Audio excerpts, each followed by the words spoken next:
Olha, vamos falar de futebol? Vamos falar de futebol, vamos falar de futebol. Fique claro, o Abel acha que não é mau, é? Vou explicar porque é muito importante. Portugal sempre teve matéria-prima. Sim. Sempre teve grandes gerações. Ou seja, com uma bandeira enorme a cobrir toda a zona norte e a dizer Welcome to the Hell. O estádio estava cheio.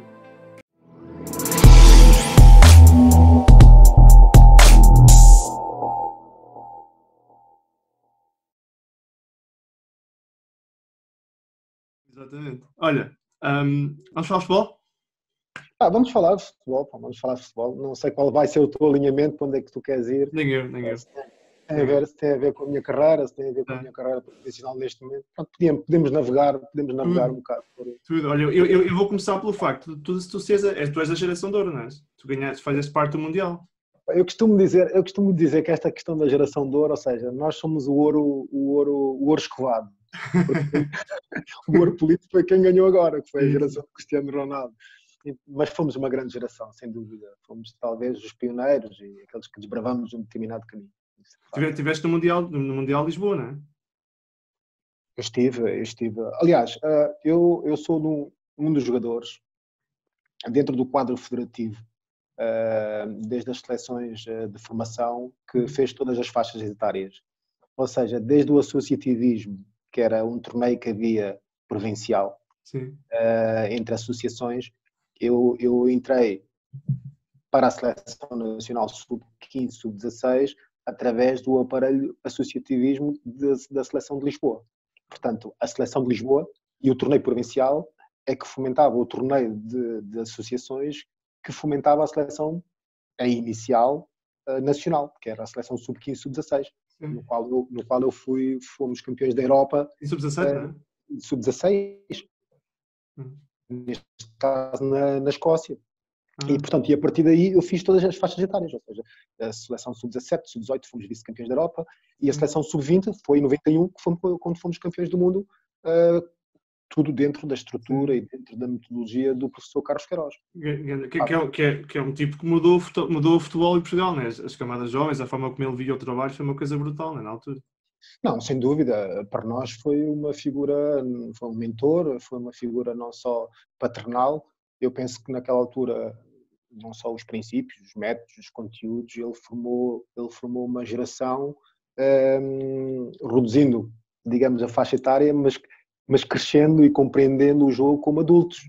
E, portanto, mas de facto o professor Carlos Queiroz e os outros colaboradores também, eu me recordo do Nelo Vingada, o professor Rui Caçador, quer dizer, o Arnaldo Cunha, portanto, houve muitas pessoas, Catoja, que até era um massagista, mas que também gerava um bom ambiente de balneário, porque também cantava, ou seja, tínhamos um espírito muito bonito de grupo que se fez ao longo de 10 anos, porque nós estamos a falar da formação específica dos clubes, porque a maior parte dos jogadores vinham dos clubes, obviamente, era um aparelho de seleção que é diferente, claro. Mas ao longo do tempo fomentamos o nosso próprio grupo de trabalho. Portanto, aquela geração, basicamente, muitos que entraram em andamento no quadro das seleções, mas eu fui um dos quais que fiz todo o percurso, portanto foram 10 anos de seleção nacional. Brutal. Eu tenho uma fotografia tua, o Rui Costa, o João Pinto, o Paulo Sousa, já não lembro quem é que era o outro, talvez, já não lembro, mas os quatro, vocês quatro sentados numa cadeira, tipo uma formação de equipa, brutal. Sabes que eu sou um grande, se um dia ouvir isto, eu sou sportinguista assumido, portanto é uma coisa que o meu pai não me permitia viver em casa se eu não fosse sportinguista, é uma coisa que ele dizia com toda a claridade.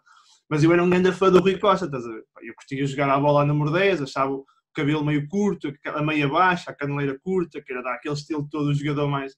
Só que o meu pai não podia saber porque ele era sportinguista ferrenho, uma coisa daquele género, que quando o João Pinto mudou do Sporting para o Benfica para o Sporting, mudou, melhor jogador em campo, mas continuava a dizer que não era bom porque era do Benfica, estás a ver? Exato. Ele nunca lhe podia dizer que era adepto do Rui Costa. Então uma vez, imprimi aquela fotografia que vocês tinham todos, porque para mim o meio campo, Paulo Sousa, João Pinto, Rui Costa, era uma coisa brutal.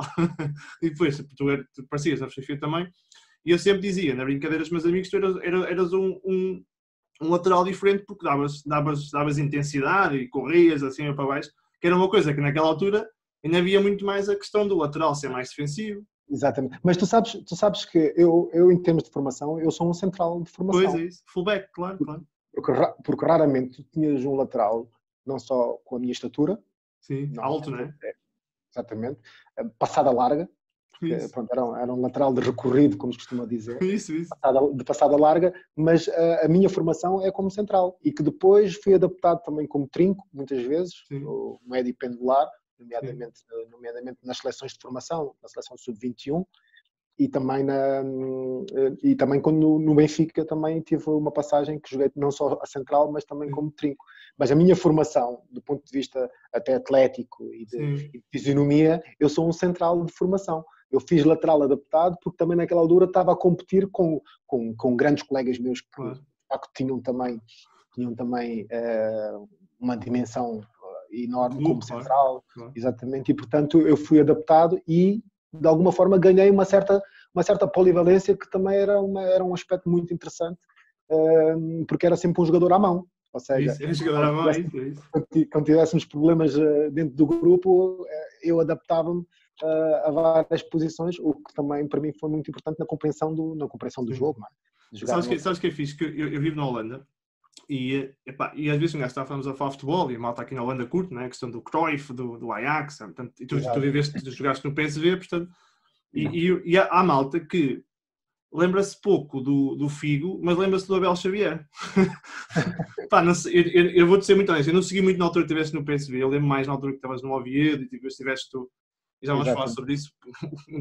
Passou do Everton para o Liverpool, que é uma coisa que eu achava que era brutal. Não foi fácil. Mas tive que fazer, mas não foi fácil. Mas eras um lateral. Bem, eu achava graça. Depois, na altura, nós tínhamos o secretário, né, que era um lateral mais tradicional, mais defensivo, mais posicional, e tu tinhas aquela passada, aquela física que dava para sair para baixo, que era uma coisa que eu achava engraçadíssimo. Olha, tu ainda és muito, tu há um bocado dizias-me isso, ainda és muito, a malta quando fala contigo ainda fala muito daquela meia-final, é isso que te vão perguntar muitas vezes, da meia-final da França e da mão, é uma coisa que te marcou muito psicologicamente depois disso? Sim, sem dúvida, não é? Eu penso que marcou um pouco a todos nós, não é? Eu de uma forma direta, porque estive envolvido na situação, mas eu penso que hoje em dia, com toda a evolução que nós temos do futebol atual, a nível da tecnologia, nós podemos recuar um pouco ao passado e dizer que aquele lance, literalmente, se fosse ao contrário, não era penalti. Isso, eu não tenho dúvidas. Isto para mim é muito simples. Portanto, fique claro, o Abel acha que não é mão, é? Vou explicar porque é muito importante, porque é lógico, nós estamos sempre a falar numa relação daquilo que nós podemos controlar, que é o jogo, e o outro jogo que não podemos controlar. Claro. Mas falando do jogo que nós podemos controlar, eu posso dizer que, analisando bem a situação, mesmo hoje em dia, porque podemos recuar as imagens e as imagens estão lá, ou seja, é um facto. Não podemos deturpar as imagens porque as imagens é um facto. Agora, a interpretação das imagens é que faz com que nós tenhamos um futebol de interpretação diferente neste momento. Agora, naquele momento eu não tive intenção de fazer penalti, mas a bola toca-me na mão. Sim, mas tens o braço encostado ao corpo, não é? Exatamente. E agora, a questão da intencionalidade e a interpretação da intencionalidade e de que forma que o árbitro interpretou a intencionalidade, aí é que tem muitas dúvidas.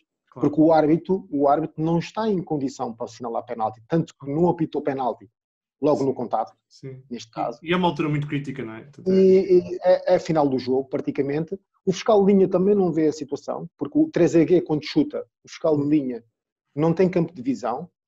Portanto, se nós formos analisar, e é uma das questões que atualmente eu me debato e muitas vezes que faço uma confrontação saudável de opinião, porque se eu estou a 20 metros de distância, e aqui não estamos a falar dos desequilíbrios que fomentou toda aquela situação. Claro. Mas se nós estivermos a 10 metros de distância e eu simular que vou chutar contra o teu corpo e a velocidade da bola é a 80 ou a 100 km por hora, tu tens uma percepção instinta de reação. Claro, reages. Agora, Claro. Os braços servem também, de alguma forma, para Suporte. dar equilíbrios e estabilidade no seu próprio corpo. E os braços estão de uma forma natural ao longo do corpo. Claro. E, portanto, com aquele desequilíbrio todo da jogada em si, e eu ter-me percebido que o Vítor Bahia tinha saído, e saiu mal naquela altura, porque ele faz uma defesa, exatamente, ele faz uma defesa e a bola fica jogável. Sim. Se ele fizesse a defesa e a bola fosse para canto, já dava para nós reequilibrarmos em termos de organização, neste caso defensiva. Mas a bola ficou jogável e eu, vendo que o Vítor Bahia já não conseguia recuperar, eu ponho como tipo de guarda-redes dando bola, a fechar o poste. E de facto a bola bate-me na mão. Claro. Eu tenho uma reflexão de sentir a bola a bater na mão e cai para o chão e tenho 2 segundos que digo, meu Deus, não marques, porque eu tenho a percepção que a bola bateu-me na mão. E tu percebes que podes destruir um sonho, não é? É um momento do caraças. Não, quer dizer, porque eu senti que a bola bateu-me na mão, não tendo intencionalidade, e qual vai ser a decisão do árbitro. Sim, depois, a pressão dos jogadores franceses ao fiscal de linha. Sim, foi brutal, correram todos, né? Todos correram para o fiscal de linha, e foi o fiscal de linha que depois, efetivamente, deu indicação e orientação ao árbitro, porque o árbitro não tinha campo de visão, o árbitro estava na zona de penalti e não podia ver. Sim. Eu não tenho dúvidas que fosse ao contrário, ele não marcava, atenção, eu não tenho dúvida nenhuma. Rui, o grande problema da situação foi o futebol jogado, o nosso futebol jogado, o futebol apresentado, eu acho que foi um futebol que merecia nós termos ido até final. Espetáculo. E, portanto, outros valores já falavam em relação ao outro jogo não jogado. Mas, de qualquer das maneiras, eu penso que houve um reconhecimento enorme, até hoje em dia, em relação à geração. Foi brutal. Porque acho que era a geração que fechava um ciclo.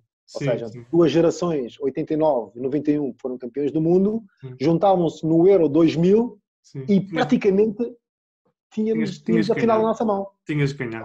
Agora, de facto, é uma marca que eu levo,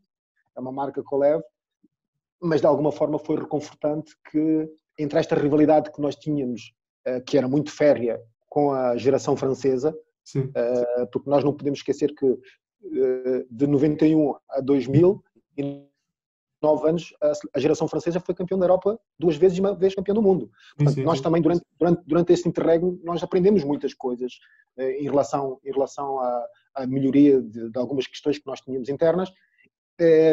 Mas a vitória em França, agora recentemente desta geração, do Cristiano Ronaldo e deste grande feito que fizeram, não só pelo povo, pelo país, pela questão da afirmação e pela rivalidade histórica que nós tínhamos com a França. Portanto, para mim, pessoalmente, foi reconfortante, que, embora seja uma geração diferente, mas torci e foi reconfortante, derivado ao facto de eu estar envolvido no lance do penalti. Sabes que há um lance que eu já não me lembro se foi à barra, se é uma defesa do Bartek, que tu vais que há um cruzamento ou um canto e tu metes a bola na barra de cabeça.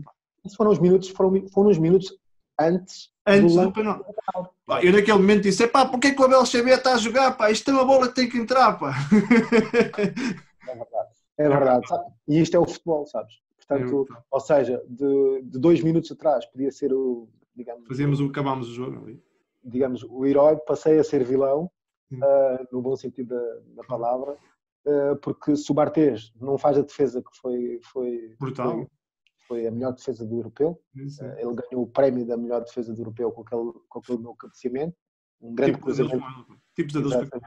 Um grande cruzamento por parte do Figo do lado direito. E depois foi um contra-ataque, a equipa ficou um bocado descompensada e deu-se o penalti. E outra questão que nunca se falou, mas que também foi muito preponderante na questão de nós não conseguimos nem sequer dar a volta ao jogo, foi o gol de ouro. Sim, foi isso. Portanto, o jogo, ou seja, o Zidane marcou o penalti e o jogo acabou. Olha, que é uma coisa que eu sempre tive curiosidade, que é, sabes que quando nós estamos do lado de cá, e nós temos muita coisa em Portugal, que és o melhor do mundo, fazes o gol, falhas o gol ou perdes e já não vales nada. Isto é uma coisa que é aquela catarse dos portugueses que adoram ir de um lado ao outro.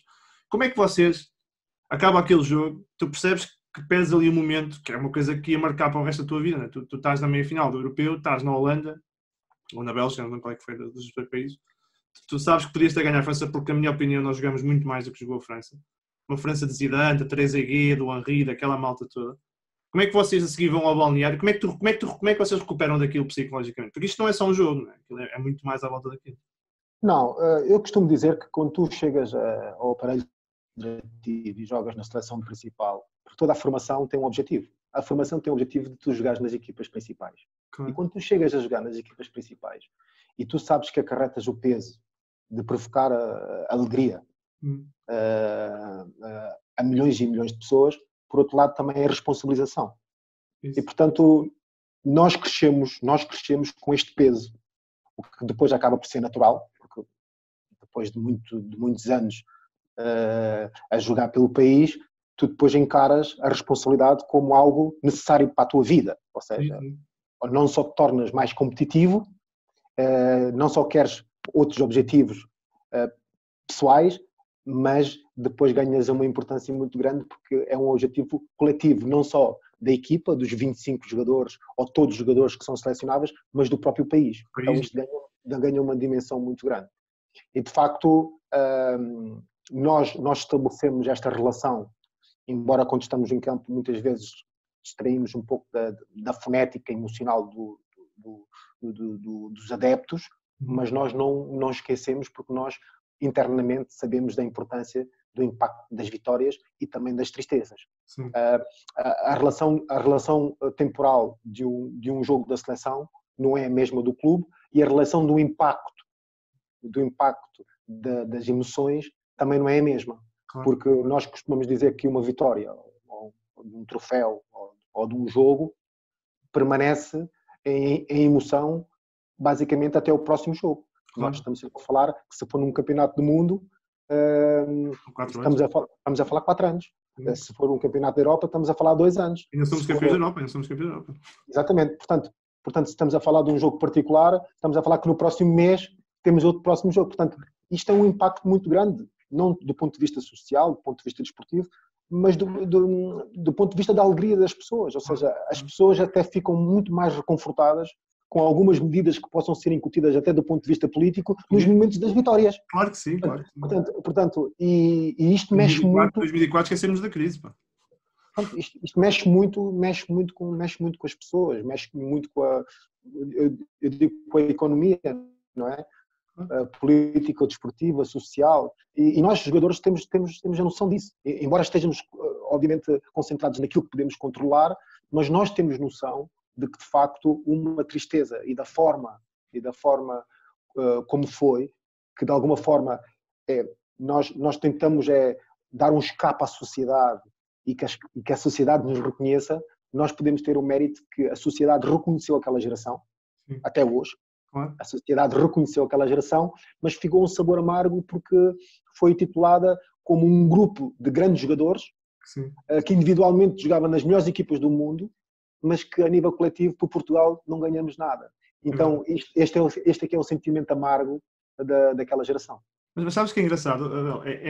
Eu tenho 33 anos, portanto, eu diria que consigo acompanhar relativamente bem a tua geração, a parte final, a parte do Euro 2000, 2002, Mundial 2002, e acompanhei de perto a geração do Cristiano.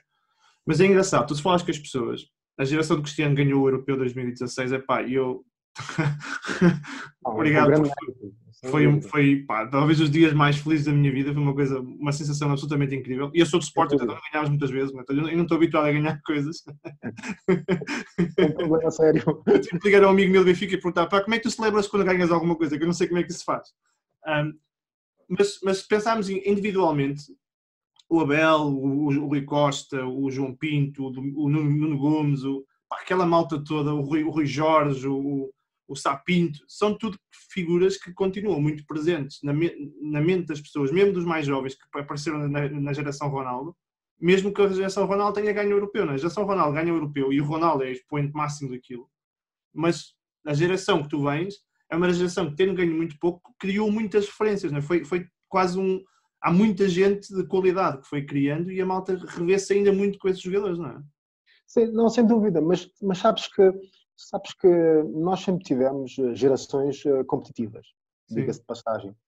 Quando tu dizes que tens 33 anos, seguramente não viste a geração de 84. Não, claro. E portanto, ou seja, para a dimensão do nosso país e para aquilo que nós designamos como ser competitivos, Portugal sempre teve matéria-prima. Sim, sempre teve grandes gerações.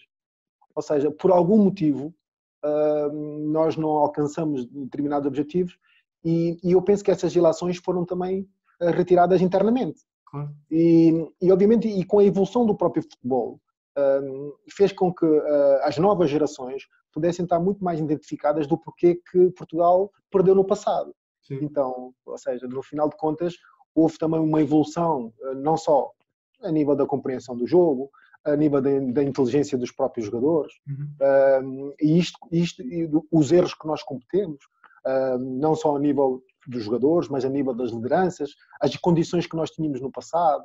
Portanto, tudo isto faz parte do crescimento, mas aquilo que é importante é que nunca se perdeu um fio condutor, que é a qualidade da matéria-prima que existe. Sim. E isto é que é muito importante salientar.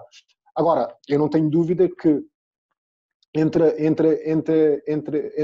as gerações que normalmente frequentaram as grandes campanhas, nomeadamente europeus, mundiais, eu não tenho dúvida nenhuma que o registro do Euro 2000 foi um registro que marcou efetivamente o povo português. É um ponto de viragem, não é? É isso que eu queria dizer. Sim.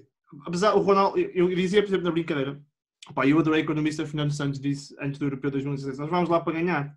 Porque nós fomos às meias finais de 2000, fomos às meias finais de 2006, fomos à final de 2004, fomos às meias finais de 2012. Não há muitas seleções que tenham feito este percurso, mas nós mudamos em 2000. Em 2000 percebemos que podemos ganhar.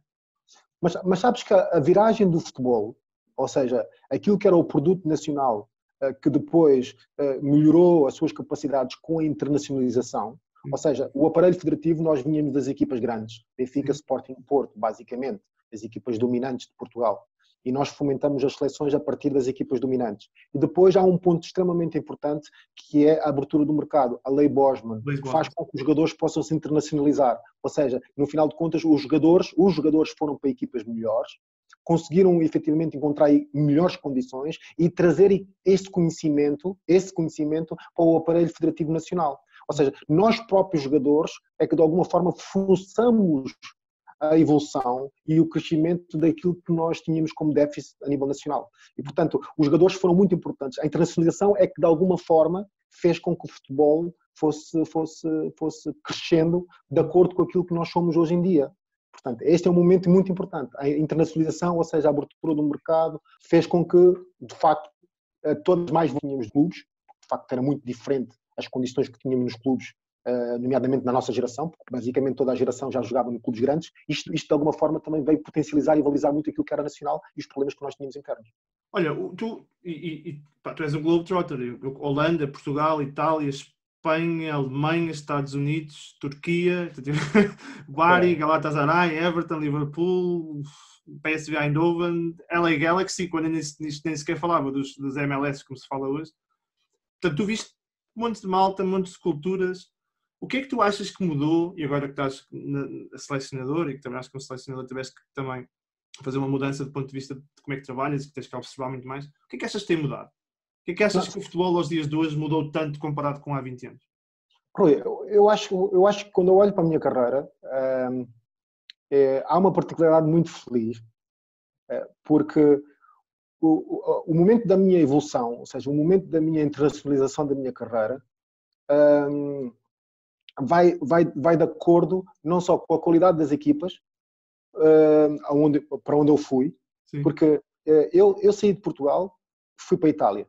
Sim. Portanto, estamos a falar em 94, 95. Para o Bari, né? Para o Bari. Fui para o Bari. Mas a questão é, como é que estava estruturado o futebol italiano naquela altura? Uhum. Qual eram os princípios do futebol italiano naquela altura? Como é que se preparavam as equipas? E de facto, eu tive um impacto do ponto de vista desportivo, porque não estava preparado para aquela realidade a nível, digamos, por exemplo, da preparação física das equipas. Isso. Naquela altura. Portanto, ou seja, nós estamos a falar já do conceito de preparação e de princípios italiano. Uhum. Porque, ou seja, o impacto que eu tive a nível do trabalho, porque não estava habituado à cultura do trabalho que eu fui ter em Itália, numa idade muito precoce, eu, de alguma forma, não me senti bem. Porque havia este conceito e este princípio de que a preparação era muito física, era muito física, Muito tático. muito tática, muito física. Os jogos eram preparados como se fossem uma guerra. Catenados, aquela coisa. Era como se fosse uma guerra. A pressão interna e a pressão externa e a pressão do adepto dava muito mais pressão àquilo que era simplesmente futebol, ou seja, espetáculo. Portanto, vinha de culturas completamente diferentes, não é? Na altura que a Série A era o topo, não é? Era uma coisa... Lá está, nós estamos a falar mesmo antes da Lei Bosman, ainda todavia. Estamos a falar onde havia a restrição dos 3 jogadores internacionais. Portanto, o futebol estava muito fechado e estava enraizado numa cultura, do ponto de vista tático, muito férrea, do ponto de vista da preparação física, com elevadas densidades e volumetria a nível do treino, ou seja, a quantificação do treino não existia basicamente, porque havia o conceito de preparar as equipas como se fossem para uma guerra. E, portanto, eu não conseguia adaptar-me muito bem, ainda para mais numa zona do sul, que era uma zona que nós também temos sempre que estudar, que os países a nível territorial há diferenças. Claro, por exemplo, as equipas dominantes na capital são completamente equipas diferentes das equipas do norte ou das equipas do sul, e eu, naquela altura, fui para uma equipa do sul e tive muitos problemas na adaptação à cultura e à preparação da metodologia italiana.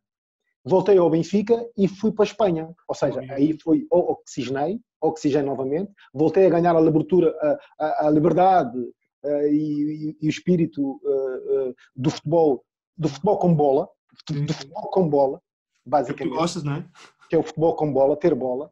Essa relação de ter bola e não ter bola, quer dizer, naquela altura, sendo um jovem e que tinha crescido dentro de estruturas de futebol dominante, eu gostava de ter bola. Portanto, no final de contas, Espanha oxigenou-me um bocadinho aquilo que tinha sido a minha época em Itália.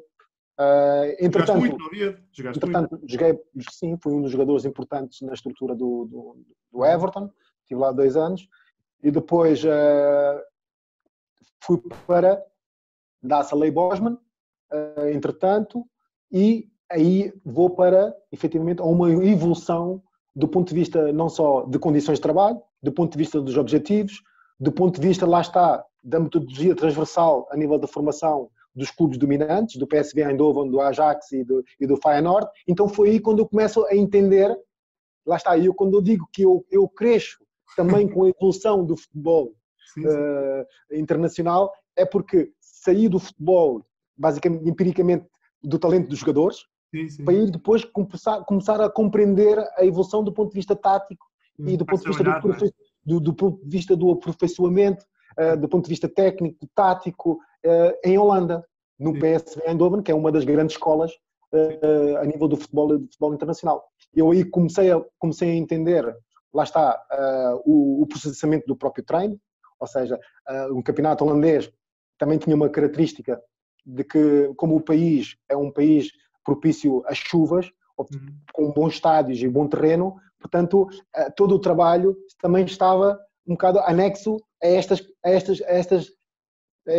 condições ambientais de trabalho, proporcionava que o jogo fosse muito rápido. Claro. Mas depois existia a tal questão que tu falaste bem, que era as equipas formatadas na responsabilização, ou seja, porque eram equipas que vinham no aparelho dos melhores jogadores, Feyenoord, PSV Eindhoven e Ajax. Então significa que a cultura do ponto de vista tática, da triangulação do posicionamento da equipa dentro do campo, os holandeses perderam o desafio da evolução do futebol quando os jogadores começaram a ser formatados com esta responsabilização. O jogo começou a ser um jogo muito aberto, ou seja, muito aberto. Muito anárquico, não é?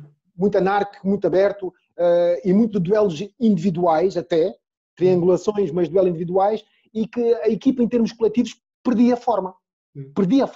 Ou seja, era o espetáculo que prevalecia. Para o adepto é bom, não é?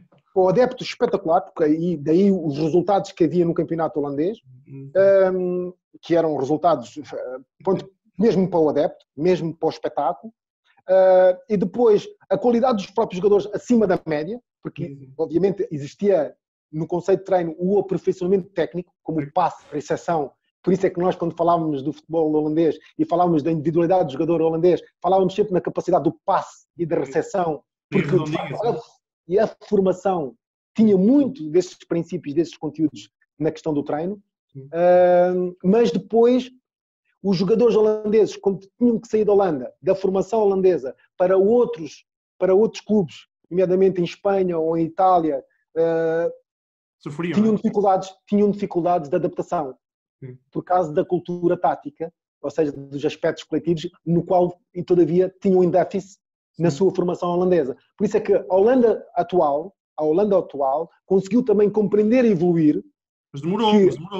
Mas demorou muito. Demorou e perdeu. Ou seja, deixou de estar em grandes competições, europeus e mundiais, muito em virtude da sua cultura de formação. Mesmo os grandes jogadores, o Van der Vaart, o Patrick Kluivert, o David, quase todos os jogadores, o Bergkamp, o De Jong, Zandam, todos esses jogadores, David, tiveram problemas de adaptação a um outro contexto e a uma outra realidade, em virtude dessa responsabilização individual do jogo. E, portanto, isto para mim também, no meu ponto de vista, foi muito importante, porque ganhei outras capacidades, porque a capacidade física estava anexa às minhas qualidades naturais, mas depois a compreensão do jogo, do ponto de vista tático, o profissionamento técnico a nível do passe, da recepção, também para mim fez-me crescer como jogador e fez-me entender também outro tipo de conceitos de trabalho, nomeadamente no Holanda. Se eu falhar algum deles incorretamente, diz-me, mas como é que tu vais do Everton para o Liverpool? Como é que se passa pela cabeça de alguém fazer uma coisa dessas? Não, a questão interessante é, eu fico 2 anos e meio no PSV Eindhoven e depois tenho um Everton que está interessado para ir para a Inglaterra, que basicamente, dentro dos campeonatos competitivos, o expoente máximo é chegar à Inglaterra. Claro. Ainda hoje, não é? Ainda hoje, atualmente, penso eu, que o expoente máximo para qualquer atleta é chegar à Inglaterra.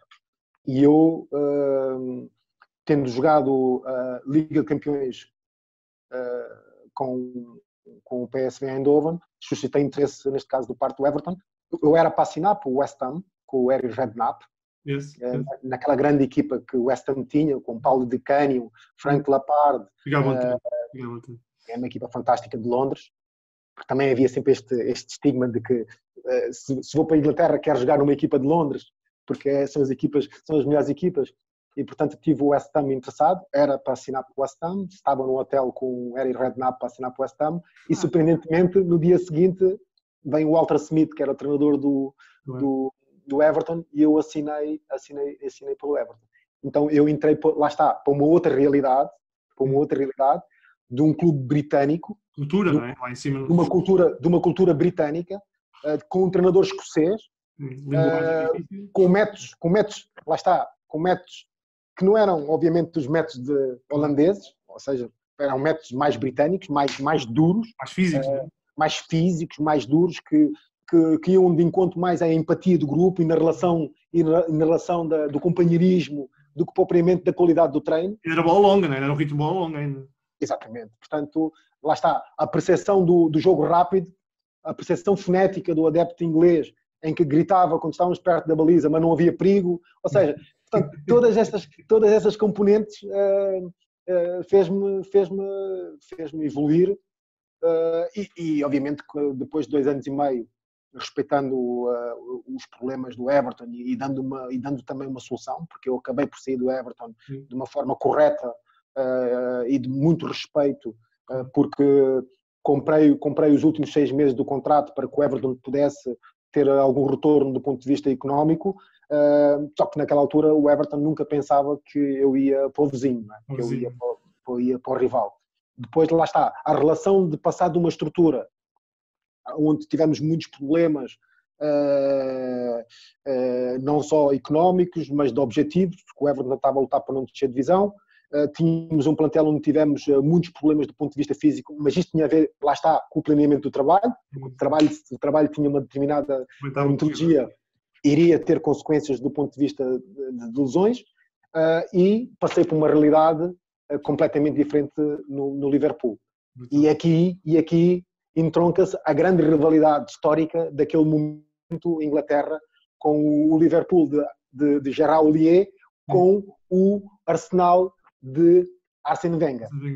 E, portanto, e nós também não podemos esquecer isso, porque quando nós falamos da internacionalização dos jogadores, que acontece mais cedo em virtude da lei Bosman, sucessivamente acontece a internacionalização dos treinadores. E muitos franceses. E muitos franceses. E que neste momento em Inglaterra foram eles que melhoraram, lá está, o processo, efetivamente, do treino e a compreensão sobre o jogo. E aí havia as grandes rivalidades, que era a Arsène Wenger no Arsenal, com uma filosofia completamente diferente, numa capital, e a Gerard Houllier numa zona laboral muito forte, uma classe de pessoas, obviamente, com mística, uma mística própria, que é aquilo que é o Liverpool atual, e o Never Walk Alone, mas que o Gerard Houllier conseguiu, tendo carta branca, para reestruturar o clube todo e ser um vencedor. De facto, foi a partir de Gerard Houllier que nós temos o Liverpool atual. Olha, o que é que te arrepiou mais? Entrares no jogo e ouvis a música da Liga dos Campeões ou ouvis o You'll Never Walk Alone?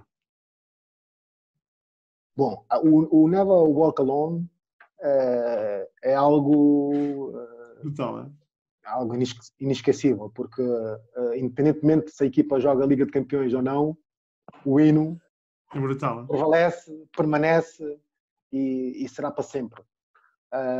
Mas de facto eu tive a felicidade de jogar em grandes palcos, em grandes estádios, derbys em todos os países onde estive, mas de facto é muito especial, não só o derby de Liverpool e também o derby territorial Liverpool-Manchester United, também um derby muito importante. E na altura que nós falamos de Arsène Wenger, a filosofia de Arsène Wenger e também de Gerard Houllier, nós não podemos esquecer.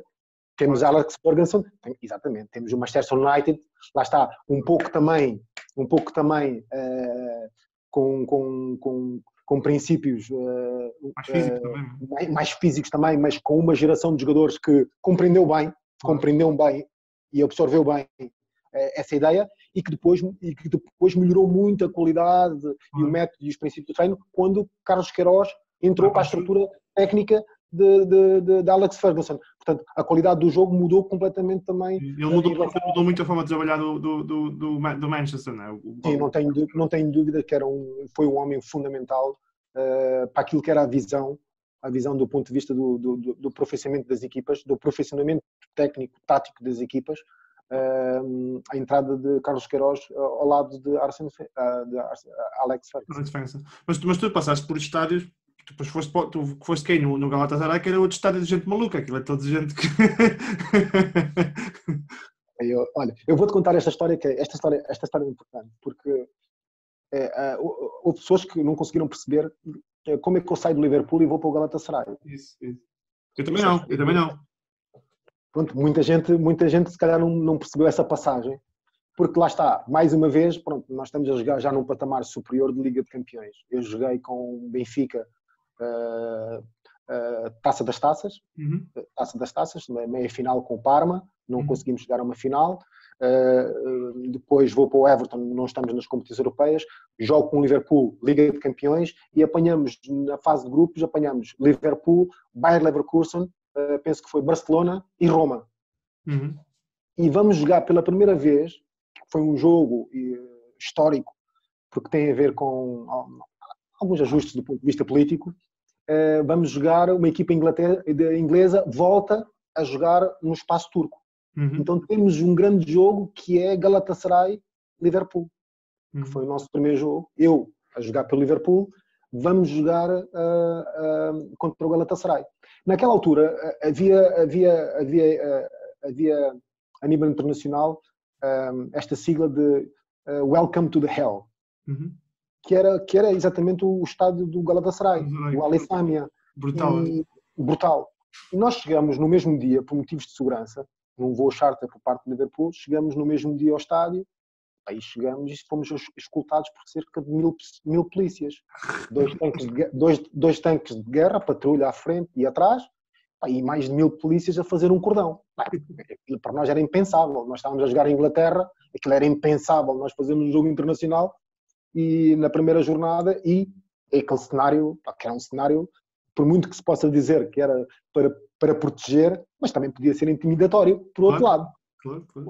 Chegamos ao jogo, chegamos ao estádio, viajamos no mesmo dia, por motivos de segurança, chegamos ao estádio, cerca de 2h30, 3h30, normalmente, e quando chegamos lá não havia pessoas, nas zonas circundantes do estádio já não havia pessoas. E nós estranhamos. Normalmente tem sempre tráfego de pessoas e tudo, a agitação, não havia pessoas. Então o autocarro começa a descer para o túnel, nós entramos na parte do acesso para os balneários, e quando nós estamos a sair do autocarro, estamos a pegar nas malas, estamos a entrar na parte de baixo, começamos a ouvir uns barulhos. Brutal, mano. Brutal, parecia uma situação dos filmes históricos de Roma, do Gladiator. Exatamente, começamos a ouvir aquilo, começamos a estranhar. E nós jogávamos em Liverpool casa cheia. Nós tínhamos os nossos adeptos, tínhamos o cântico e tudo. Uma coisa impressionante. O Geraulier dá indicação, naqueles 10, 15 minutos para nós irmos ver o estádio. O balneário tinha um acesso de uma escada. E nós, quando começamos a subir a escada, começamos a ver a Zona Norte. A Zona Norte com uma bandeira enorme a cobrir toda a Zona Norte e a dizer Welcome to the Hell. O estádio estava cheio, 60 e tal mil pessoas, já não havia lugar, ou seja, 3 horas antes já não havia lugar, o estádio cheio.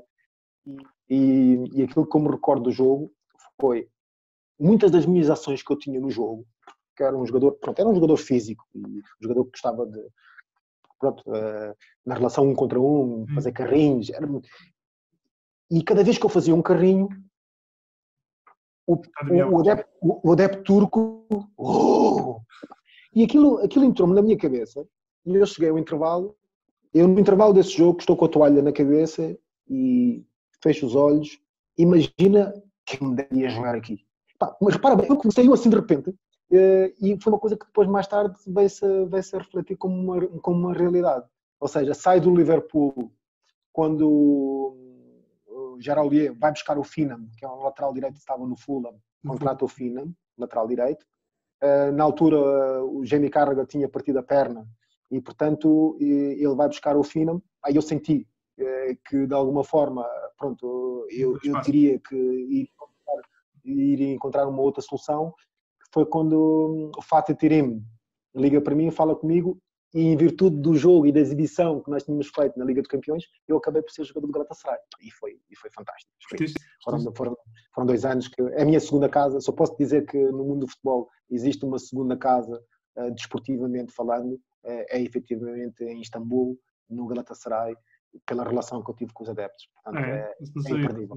Até hoje, sempre que vou lá, sou várias vezes convidado, mas de facto é um povo que para mim merece maior consideração e maior carinho, o povo da Turquia, e nomeadamente os sócios do Galatasaray. Olha, eu lembro sempre lembro há uns anos, eu sempre curti o Galatasaray na altura do Fatih Terim, depois que eles na altura tinham o Hakan Şükür e tinham... Sim, tiveram uma boa geração, ganharam a Taça UEFA. Sim, exatamente. Depois teve o Jardel há um ano a jogar. Foi um mercado que foi muito positivo, porque eu fui o primeiro português a estar lá, no Galatasaray, e depois muitos portugueses depois foram para o mercado da Turquia. E muitos deles até eu recomendei. As novas gerações de jogadores, mesmo no Besiktas e tudo, muitos jogadores que foram para lá. O Carvalhal, treinador. Fez um grandíssimo trabalho no Besiktas. Muitos, quando me perguntavam sobre determinados jogadores, como o Simão Sabrosa, o Hugo Almeida, até um colega meu que jogou depois comigo na Roma, o Matteo Ferrari, o central, eu também recomendei. Portanto, eu sempre fui uma pessoa que fiquei com bastante crédito na Turquia. Mas eu lembro sempre lembro há pouco tempo um vídeo do Schneider a fazer a dança com os adeptos do Galatasaray, que eles fazem aquela coisa lá com as mãos. Sim. Brutal. Eu acho, sabes que eu gosto muito de futebol, sou um grande fã de futebol, por isso é que estou a fazer este projeto, mas sou um grande fã disto, estás a ver, estas conversas. Eu não vejo programas de coisas de falar de árbitros e fora. Eu gosto disto, da emoção, do balneário, da bancada. Isto é que mete-me aqui em pele de galinha, porque eu sempre quis fazer futebol, não tinha talento para isso, estás a ver? Portanto, tinha que me focar outra coisa qualquer. Olha, tu depois acabaste por jogar, estiveste nos Estados Unidos e depois acabaste por terminar a carreira, mais à frente. Como é que, isto é uma coisa que eu tenho curiosidade, como é que é esta coisa de terminar a carreira? Como é que tu começas a preparar-te psicologicamente, epá, que isto vai acabar e vais ter que fazer outra coisa qualquer? Isto é complicado, não é? Psicologicamente são muitos anos da tua vida que tu estás no campo e no relvado, nos treinos. Como é que tu começas a preparar para isto? Não, de facto é um problema, não é? Está provado por muitos colegas meus que o após-carreira é um processo muito difícil. Há colegas que passam por um processo de depressão, a quebra das rotinas, acima de tudo é a perca de um chão onde tu podias controlar e depois deixas de controlar. Mas eu penso que para um jogador que está consciente que a carreira pode acabar a qualquer momento, nós também temos que, de alguma forma, antecipar e nos prepararmos para esse mesmo momento. E, portanto, no meu ponto de vista, eu fui sempre muito esclarecido de que eu queria acabar a minha carreira de uma forma crescente. No mercado, neste caso, foi um mercado americano, mas normalmente, se tu reparas bem, grande parte das carreiras acaba de uma forma quase decrescente. Grande parte das carreiras dos jogadores acaba de uma forma, eu quando digo decrescente, eu não estou a dizer do ponto de vista, sim, não estou a falar do ponto de vista do estatuto ou da dimensão do próprio jogador, mas nós queremos sempre a longevidade da nossa carreira e muitas vezes a curva depois acaba, a nível desportivo, acaba por ser crescente. Eu sempre pensei na minha carreira que eu tinha que acabar de uma forma crescente, podia ter continuado, mas porque já tinha uma ideia bem fomentada na minha cabeça daquilo que eu queria fazer em termos futuros. Eu tomei uma decisão de ter saído do continente europeu e aproveitei a oportunidade de ir trabalhar também, de ser colega com um dos grandes jogadores mundiais em termos não só desportivos, mas também em termos de imagem, que foi o David Beckham. O projeto naquela altura era um europeu, completamente diferente, e isto também para mim serviu-me também para eu compreender as questões do marketing, do branding, as questões dos direitos de imagem, anexar os direitos de imagem a um bom produto, que é o futebol. Isto é uma coisa recente, de 20 anos atrás, mas, portanto, eu já compreendia todas essas questões, porque estava-me a preparar, porque, de alguma forma, queria me posicionar depois no mundo do futebol de uma outra forma. Ou seja, mantendo a mesma imagem, porque, ao contrário de muitos dos meus colegas, porque a mentalidade muitas vezes que existe no futebol é muito conservadora. Eu fui sempre um jogador que mantive a mesma imagem. Perdi contratos com clubes importantes porque presidentes vinham ter comigo a dizer nós estamos interessados nas tuas capacidades, mas tens que cortar o cabelo, por exemplo. A sério? A sério? Isso é brutal. E o facto de eu ter-me mantido íntegro até do ponto de vista visual tem um porquê. O porquê foi a questão do erro, do castigo que eu tive. Depois foi a questão da afirmação de que se eu tivesse alterado a minha imagem, ela estava a assumir uma culpabilidade de algo que não fiz. Portanto, permaneci íntegro e fiquei refém da minha própria imagem. Então, decidi manter a minha própria imagem, mas também tentar potencializá-la em mercados que compreendem a imagem e o valor da imagem. Por isso é que eu fui para os Estados Unidos. Portanto, aí também percebi que, independentemente da imagem, independentemente do pré-julgamento, se tu te mantens íntegro para aquilo que tu queres fazer, então tu tens de ter convicção e tu tens que seguir. E, portanto, por isso é que no mundo que não é fácil ser diferente ou pensar diferente, mas querer trabalhar em estruturas, muitas vezes o pormenor do cabelo parece que é insignificante, mas não é. Marca a diferença, para algumas mentalidades. Então, e por isso é que quando eu decidi terminar a minha carreira nos Estados Unidos, depois do percurso todo que eu fiz e da preparação, portanto eu tinha que passar para um outro que fosse um passo que disse a minha nova carreira. que é este passo onde eu estou inserido neste momento, que é devolver na área do ponto de vista técnico, devolver tudo que foram a minha aprendizagem a nível dos clubes e poder fazer exatamente o mesmo percurso enquanto treinador de futebol. Esse é que é o meu objetivo. Tu passaste... Agora de facto é um problema que existe, a questão de muitos jogadores perderem a segurança, ou seja, perder o chão, perder algo que controlavam através das rotinas para começarem uma nova vida, porque nós nunca podemos deixar de esquecer que se temos 30 anos de carreira profissional e acabamos a carreira, pronto, se fôssemos a falar de uma determinada idade, aos 35, aos 36, nós podemos quantificar que temos mais 30 anos, ou 40 anos, ou queremos ter muitos mais anos de vida. E, portanto, significa que se tu continuares a estar na atividade do futebol, que é algo que é desafiador e é algo que eu gosto, tu praticamente podes dizer que grande parte da tua vida tu estás dentro do futebol. Tiveste de uma maneira, neste caso sempre profissional, e agora estás a ser de uma outra maneira, que é ser formador, ser treinador, ser líder, para poder devolver a outros que querem ser formados de outra maneira. Sim. É basicamente isto. Tu como treinador passaste, estiveste no Olhanense, estiveste no Farense, estiveste no Aves e depois foste para selecionador. Não sei se foi bem completamente, é tudo de memória. Sim, como é que é esta mudança? É uma coisa que eu acho engraçado. Sabes que eu sou sociologista de educação. Obviamente são trabalhos diferentes, não é? São trabalhos diferentes. Eu, por exemplo, quando eu... E também tem a ver com as oportunidades. Não é? Eu penso que um treinador tem que estar capacitado, tem que ter capacidade e tem que ter conhecimentos para, em contextos diferentes, não abdicar dos seus princípios. Isto é muito importante. E eu a nível de clubes, obviamente, nós temos que identificar onde estamos inseridos, quais são as condições que o clube nos pode dar e quais são os objetivos comuns. Por exemplo, em 2012, quando eu fui para o Olhanense, o Olhanense passava por um processo muito difícil do ponto de vista económico, portanto, eu fui o primeiro treinador da constituição da SAD do Olhanense. Portanto, estamos a falar logo do instrumento de ver um clube como se fosse uma empresa. Portanto, se tu estás a ver um clube como se fosse uma empresa, qual é a importância desse treinador nos objetivos comuns? Portanto, eu penso que um treinador, neste momento, tem que ter uma validação naquilo que diz respeito a objetivos comuns, mais importante daquilo que era o passado. Porque se estamos a falar em empresas, significa que uma empresa não pode descaracterizar, em função a 2 resultados negativos, aquilo que é o posicionamento do treinador. Mas ainda é muito volátil, não é? Ainda é muito volátil.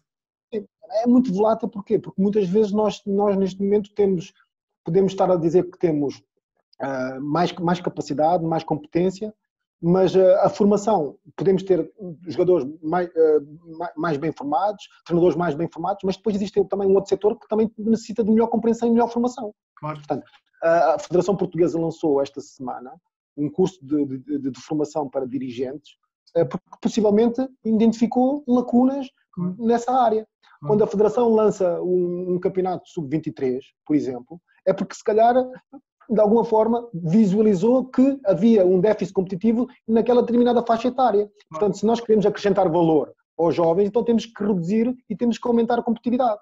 Portanto, então, todas essas questões, para mim são extremamente importantes. E, portanto, ir para um clube em que nós podemos dizer que é o ano zero, obriga-nos a trabalhar de uma forma muito mais consensual, em que a posição do treinador, no que diz respeito à constituição do próprio plantel, porque não havia plantel, portanto, uma coisa é termos jogadores que, do ponto de vista administrativo, o clube já fez o seu trabalho e o treinador chega para treinar. Outra coisa é o treinador estar dentro do processo da constituição do plantel, okay? Analisando efetivamente em comum quais são os jogadores alvo para serem potencializados, para criar mais valias, para haver sustentabilidade e retorno do ponto de vista económico, nunca perdendo rendimento, ou seja, aumentando ainda mais o rendimento e a mais-valia.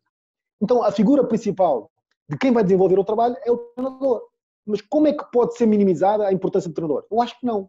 A importância do treinador é relevante e tem que ser reconhecida pelas estruturas. Tem que ser reconhecida pelas estruturas. Portanto, o trabalho de um determinado clube, com determinadas condições, tem que ser logo assimilado do ponto de vista técnico para que o técnico possa trazer soluções, para que o treinador possa trazer soluções. A nível da seleção, só para comparar as diferenças em relação à seleção. Neste caso a seleção moçambicana, inserida num continente que tem muitos problemas, problemas estes que eu já dominava porque é o meu país de nascença, foi uma oportunidade de eu desenvolver, neste caso, em termos de seleção, um pouco também daquilo que eu aprendi no aparelho federativo português, neste caso, é a relação do tempo e do espaço que existe na seleção nacional, onde nós temos que prolongar, ou seja, o mapa road que nós temos que fazer na seleção nacional é completamente diferente daquele trabalho, efetivamente, de planeamento dos clubes. Portanto, ao longo do tempo, a criação de uma identidade própria a nível da seleção é uma necessidade. Porquê? Porque muitas das vezes, quando nós dizemos que temos pouco tempo e temos um microciclo só de preparação de jogos, significa que nós estamos muito em função da preparação do jogo.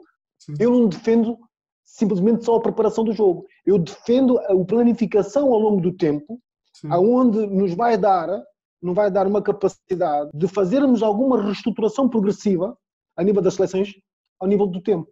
Porque se uma equipa não tiver uma identidade própria, como por exemplo as seleções africanas, a maior parte das seleções africanas, estas secundárias, têm um estigma, por exemplo, de inferioridade competitiva. Então, como é que eu posso pretender criar uma identidade própria, dominante, se já o estigma de uma forma cultural é limitada?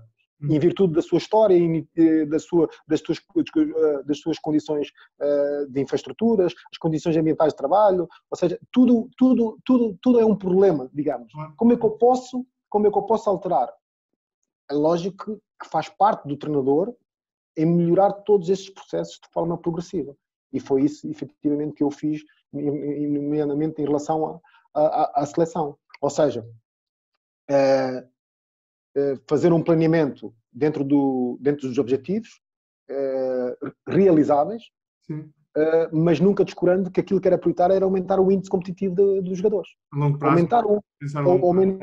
Aumentar o índice competitivo dos jogadores significava por retirar os jogadores da margem de conforto, que muitas vezes existe isto nas equipas africanas, aumentar e alargar a base de recrutamento dos jogadores a nível nacional. Ou seja, as seleções africanas, muitas vezes, quando nós falamos de seleção nacional, muitas delas são seleção da capital. Porque são as equipas dominantes que dão os jogadores. E esquecem-se do país. Então, é da responsabilidade do treinador, e foi aquilo que eu fiz. Eu fui o primeiro treinador que mapeei o país, que fiz scouting alargado ao país. Fui convocar jogadores de todas as províncias. Ou seja, introduzi um modelo transversal, lá está, para ter mais tempo e para ter mais controle ao longo do tempo. Ou seja, introduzi um modelo transversal que deu-me efetivamente uma base de dados mais alargada, de eu perceber que com 3 ou 4 anos eu já sei efetivamente qual é a matéria-prima que vai progredir. Claro. Portanto, então, este trabalho de seleção é um trabalho do ponto de vista do planeamento futuro e ter o controle e a coordenação das seleções de formação é completamente diferente da questão do clube mais resultadista, e mais de impacto imediato. Equipas que eu fui inserido, que foi o Olhanense, o Farense e o Aves, eu posso dizer que basicamente todos estes projetos para mim eram projetos embrionários com objetivos, num planeamento de ano zero, ano realmente de construção, efetivamente, das SADs e obviamente da identificação dos jogadores para nós podermos potencializar, obter resultados esportivos, gerar sustentabilidade com a venda de alguns ativos e, obviamente, poder funcionar em estrutura. O que acontece é que muitas vezes, lá está, o treinador é posto em causa, quando perde 2 ou 3 jogos é posto em causa. Ou seja, significa que o projeto e as intenções do treinador muitas vezes são goradas porque de facto não consegue chegar àqueles objetivos comuns. Sim. Olha, Abel, a conversa vai longa, estava agora a olhar para as horas, já vamos quase com 1h20 de conversa. E eu não queria fechar a conversa, o que é bom. Portanto, eu não está a correr, está a correr. Eu não queria fechar sem te perguntar uma coisa que é importante, que é como é que tu vês o teu futuro? Pronto, não sei se tiveste conhecimento, eu saí de Moçambique. Não sei, desculpa, não. Agora, eu estava informado já há muito tempo, mas agora tenho que estar de fora. Não, sabes que eu fiquei 3 anos e meio. Pois, estava há muito tempo, agora não sabia. E se falarmos de uma seleção africana, até fiquei muito tempo. Sim. Mas por um lado isto também tem a ver com o modelo de continuidade que eu deixei, porque as pessoas, quando não têm determinados objetivos, eu defendo que isso não é construir nada, portanto saí de cabeça alta de Moçambique, penso que deixei um trabalho reconhecido, deixei toda a metodologia, a base de dados e o registro da propriedade do trabalho é da Federação, não é do Abel Xavier, é da Federação, portanto qualquer outro técnico que entre pode ir analisar e dar seguimento ou não.